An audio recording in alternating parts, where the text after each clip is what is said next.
당선까지 D-19. 오늘로 앞자리가 바뀌었네요. 20에서 19로. 각 지역구 격전지에서 후보들이 지금 맞붙고 있는 상황인데요. 경기 분당갑 지역구도 오차 범위 내에서 엎치락 뒤치락 하고 있죠. 어제는 국민의힘 안철수 후보를 만나봤고요. 오늘은 더불어민주당 이광재 후보 만나보겠습니다. 지역구 이슈 또 정치 현안까지 두루두루 짚어보죠. 후보님 어서 오십시오. 네, 안녕하세요. 신나는 판교, 행복한 분당을 만들기 출마한 이광재입니다. 이렇게 슬로건을 만들어서 외치고 다니시는 거예요? 네. 들어오시는데 살도 쑥 빠지셨네요. 아마 늦게 시작했으니까 더 열심히 해야죠. 네. 어제 안철수 후보에 이어서 오늘 이제 이광재 후보를 만나는데 현안부터 하나 좀 짚고 지역구 얘기해야 될 것 같습니다. 현안부터요? 네. 밤사이 민주당에 큰 일이 하나 터졌네요.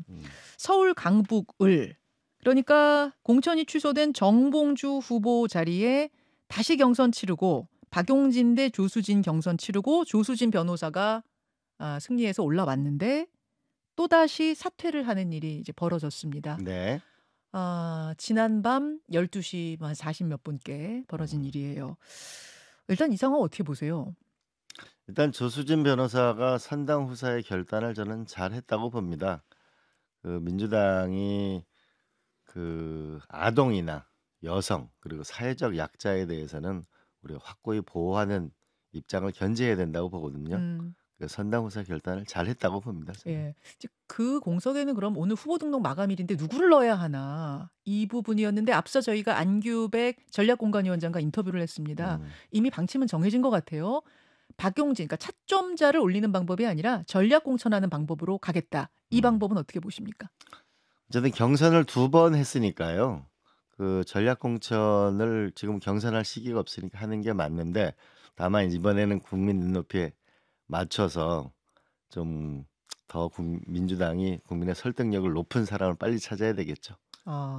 그 말씀은 국민 눈높이에 맞는 사람을 잘 찾아라. 이 말씀 안에는 어떤 뜻이 숨어 있는 겁니까? 좀 좋은 사람을 좀 빨리 찾으면 좋겠죠. 너무도 원론적인 말씀을 해주시는데 네, 아마 지금 총선 후보자들이 영입되어 있는 분이나 아마 꽤 많은 분들이 있을 겁니다. 박용진 후보는 이 자리에 가는 거는 지금으로선 좀 부적절하다고 보세요? 왜냐하면 2번 경선을 했고 그렇기 때문에 쉽지 않을 거라고 생각하고 저는 만약 이번에 박용진 후보가 기회가 안 주어진다면 그래도 당을 훨씬 더 헌신하는 모습을 보여주면 당과 국민은 확실하게 기억할 거라고 생각합니다.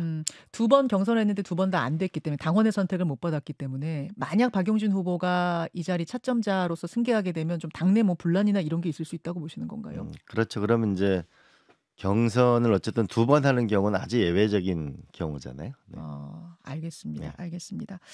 자, 이 문제에 대해서 여러분 의견 보내주시고요. 지역구 얘기로 좀 넘어가죠. 분당갑.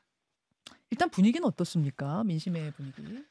처음에는 출마해줘서 고맙다. 참 어려운 지역인데 이런 말씀이 많이 계셨는데 요즘에는 꼭 승리해달라라는 말씀들이 더 많으신 것 같아요. 제가 분당 가서 깜짝 놀란 거는 이 대장동, 백현동, 서현동 이런 정책 토론을 했는데 질문 수준이 너무 높으신 거예요. 유권자들의. 예. 그래서 이게 살아있는 민주주의가 이런 거구나라는 생각을 많이 하는데 그걸 겹치면서 지역분들이 제가 청와대 경험이나 도지사나 사무총장을 하면서 이게 일을 맡길 수 있는 사람이구나, 일을 잘 하겠구나, 말만이 아니고 그러면서 아마 약간 지지도가 더 상승하는 거 아닌가 싶은데 더 겸손해야 되겠죠? 공통 질문입니다. 분당갑에 왜 나 이광재인가 출마의 변 주시죠? 천당 아래 분당이라고 하는데요.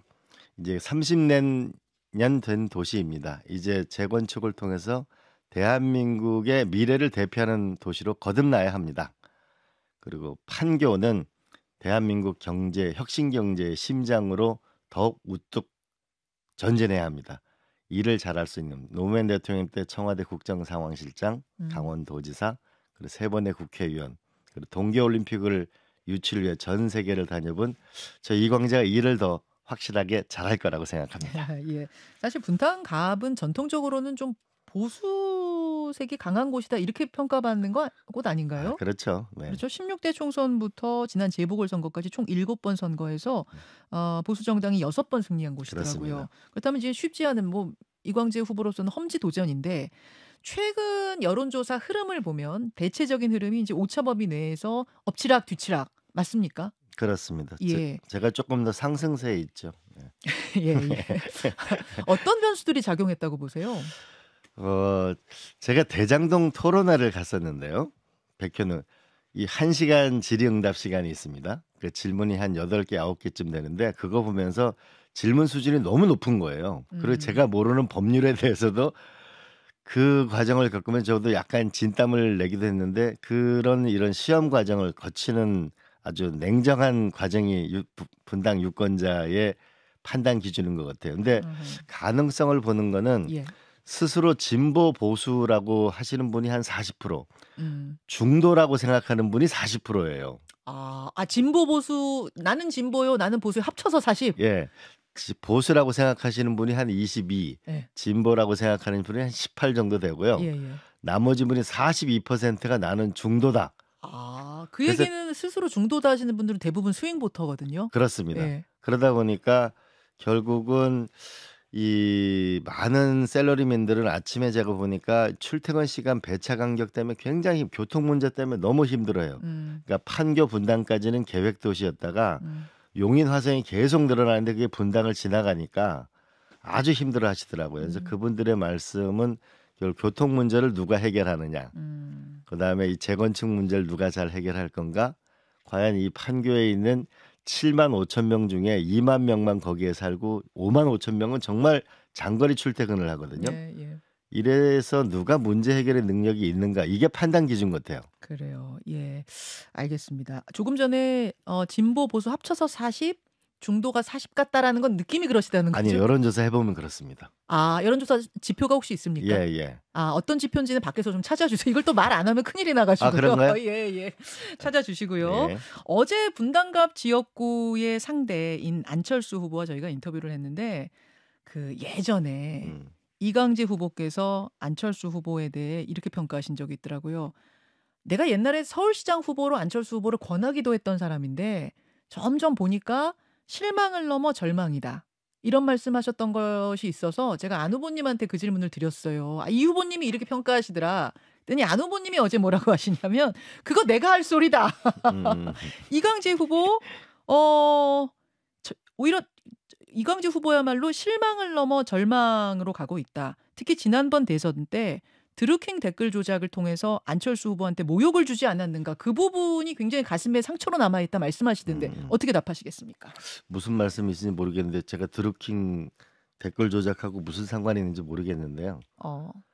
제가 이제 얘기했던 거는 안철수 후보를 우리가 옛날에 사실 약간의 희망의 아이콘이 있었잖아요. 새 정치에 대한 기대. 물론이죠. 예. 그런데 이 3번의 대통령 선거를 치르면서 결국 양당 기득권을 깨겠다는 부분은 사실 물 건너갔잖아요. 예, 그런 부분이고요. 근데 제가 이번에 저는 이거 분당 선거에 대해서는 조금 더 우리가 좀 아름다운 선거, 정책 선거, 정말 국민 수준에 맞는 좀 새로운 정치를 안 후보도 주창하시니까 좀 멋있는 선거를 했으면 좋겠어요. 정책 토론 중심. 거기까지만 네. 말씀하시는 거예요? 네. 일체 저는 상대 후보에 대해서 그 네거티브나 이런 건 전 안 하는 선거를 하려고 해요. 여태까지 한 번도 저는 선거 치르면서 고발한 적도 없고 고발 당한 적도 한 번 있었구나. 네. 알겠습니다. 좀 깨끗하게 하고 싶어요. 네. 어제 이런 질문을 제가 또 안철수 후보께 드렸는데 정부가 의대 2,000명을 증원하기로 하고 각 대학에 배정을 했습니다. 근데 서울은 한 명도 배정하지 않았고요. 이제 전부 다 지역으로 경기, 인천 또 그 외 지역으로 배정을 했는데 이 방식에 대해 안철수 후보는 강한 문제 제기를 했습니다. 왜 숫자만 먼저 이야기하는지 알 수 없다. 지역에서 의대 나오고 나서 그들이 거기서 수련할 곳을 찾지 못한다거나 또 뭐 환자의 수라든지 이런 것 때문에 수도권으로 다시 오면 이게 다 도루묵 아니겠는가? 지금의 해법이 그리 적절하지 않다는 이런 지적을 하셨습니다. 이 부분, 이 의대 특히 필수료, 지역의료 문제를 푸는 지금의 방식에 대해서 이광재 후보는 어떻게 보시나요? 저는 이 분당 안에 서울대병원하고 차병원하고 재생병원 큰 병원이 있어요. 그래서 예. 의사분들하고 다양한 분들을 만나 뵀는데 음. 일단 선거를 떠나서 여야 정부, 그다음에 의협, 전공의 등 대타협을 이루는 이 논의 기구가 시작돼야 된다고 봅니다. 왜 어. 그러냐면 국민들이 지금 수술을 못 해가지고 정말 애를 먹거든요. 국민이 최대 피해자가 되고 있고 예. 또 한편으로는 그 의대 정원은 단계적으로 늘릴 필요가 있다라고 음. 하는 거는 국민적인 컨센서스가 많이 생긴 것 같습니다. 음음. 그리고 또 하나는 병원 같은 경우에는 서울대학 그 분당 서울대병원 보니까 한 달 적자가 300억이 나요. 300억이요? 한 예. 달에요? 한 달에. 세브란스 같은 경우는 700억 납니다.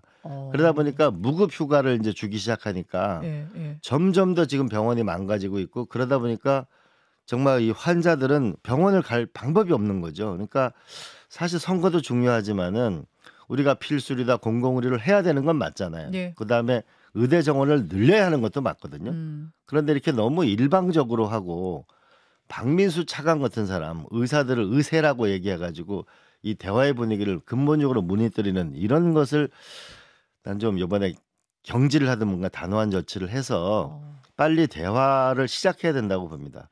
이미 2,000명 배정까지 끝냈으니 사실상 끝이다 이런 입장 아니에요, 정부는? 저는 그렇게 돼서 과연 이게 국민들이 납득할 수 있을 것인가. 어. 그리고 당장 강의실을 어떻게 만들며 그 음. 교수를 어떻게 양산해서 치러내겠습니까?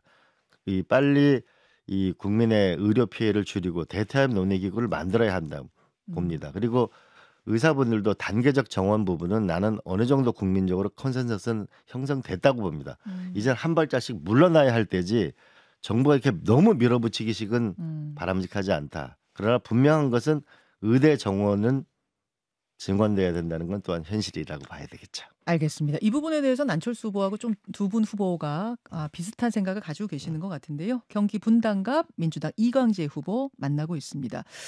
그나저나 3선 국회의원이셨고 도지사까지 하셨고 큰 선거를 여러 번 치르셨기 때문에 뭐 판세를 본인 지역구 판세뿐만 아니라 큰 판세, 전체 판세도 읽고 계실 것 같아요.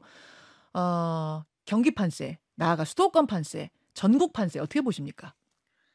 저는 판세를 얘기하는 정치인은 삼류 정치인이라고 생각해요. 왜 그렇게 보세요? 그건 국민이 정하는 거지. 그 판세가 뭐라고 얘기하는 사람은 교만한 사람이라는 생각이 많이 들어요. 마지막 아. 그 투표 그 시간까지 최선을 다하고 음. 국민의 마음은 계속 바뀌잖아요. 문제는 그 중간층에 대해서 음. 얼마나 설득력 있는 대안을 음. 내느냐 이걸 연구를 해야지 음. 내가 몇 석이 되겠다 몇 석이 되겠다 이런 얘기하는 거야말로 저는 삼류 정치인이라고 생각합니다. 아니 근데 이제 민주당에서 그 뭐 150석 플러스 알파 얘기도 나오고 범야권 그러니까 반윤 세력이 한 200석 해야 된다 이런 얘기도 지금 막 나오잖아요. 예, 기대하고 현실하고는 다를 거라고 보고요. 그러니까 저는 그 겸손한 것만큼 음. 중요한 건 없다라고 생각합니다. 예. 알겠습니다. 알겠습니다. 민주당의 현안도 조금 짚어보고 싶은데 이제 조수진 후보 관련해서는 뭐 사퇴 쪽으로 밤사이에 가닥이 잡혔고 또 한 사람의 뭐라고 해야 됩니까? 공천의 뭐 여진처럼 이어지고 있는 이슈가 음. 양문석 후보 관련된 네네네. 이슈입니다. 양문석 후보가 고 노무현 전 대통령을 이제 비하하는 발언을 했다. 또 그 외에도 자당의 이제 다른 세력에 대해서 뭐 막말을 했다. 이런 거 아니겠습니까? 네네네. 김부겸 선대위원장은 재검증을 해야 된다고 주장을 했다가 그 부분에 대해서 좀 접은 것 같습니다. 이젠 얼마 안 남았으니 뭐 그냥 이대로 가자는 이런 말씀을 하셨더라고요. 노무현 전 대통령의 뭐라고 해야 돼요? 원조 친노? 뭐 이렇게 말하면 될까요? 뭐 무슨 표현이 좋을지 모르겠습니다만 네네. 어떻게 보십니까? 저는 노무현 대통령 봉화마을에 가서 사과를 했잖아요. 예. 난 이 사과가 정말 진심이기를 바라고 그 노무현 정신을 좀 잘 실천하는 정치인이 되기를 바랍니다. 그리고 이번 사건을 계기로 정말 이 말에 품격이 있었으면 좋겠어요. 이 정치에서. 음. 그러니까 정치인이 하는 말은 그 사람이 하는 말은 그 사람의 인격이라고 저는 생각하거든요. 예. 정말 말들 조심하고 타인의 마음을 아프게 해서 자기 마음이 기쁜가요? 그렇지 않잖아요. 음. 제발 이번 계기를 통해서 말에 품격이 있는 정치를 일어나기를. 그다음에 전 후보자는 말을 조심하자. 예. 그리고 좀 멋있게 정치를 했으면 좋겠습니다. 그 봉하마을에 가서 사죄했던 게 진심이었으면 좋겠다 그 말씀은 그러면 이제 이 정도 하고 뭐 후보 사퇴나 뭐 이런 공천 취소나 이런 단계는 좀 지나갔다고 보시는 거예요.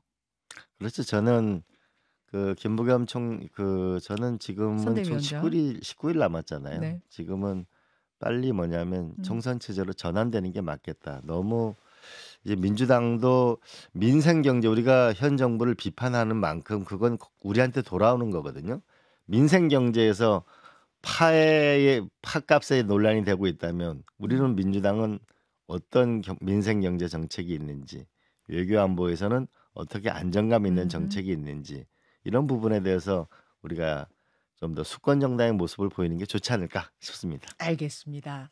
자, 분당 갑의 민주당 후보 이광재 후보 만나고 있습니다. 이제 마지막으로 네. 마지막 발언 한 1분 정도 남았습니다. 해 주시죠. 존경하고 사랑하는 판교 분당 주민 여러분, 분당 판교 주민 여러분. 대한민국은 산업화 민주화 이후에 길을 잃었습니다.